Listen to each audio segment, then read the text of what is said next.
هكذا يكون قلب الإنسان نظيف وصافي مثل هذا الماء، وكيجيوه السيئات وكيوسخوه لنا،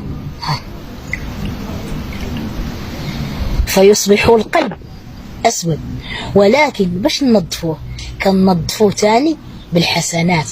ها هم الحسنات: الصلاة، الصوم، الحج، بر الوالدين، أمر بالمعروف، نهي عن المنكر، قضاء حوائج الناس. ها هو القلب بالحسنات كيعاود يرجع تاني نظيف كيف كان. ها هو رجع تاني القلب نظيف باش بالحسنات.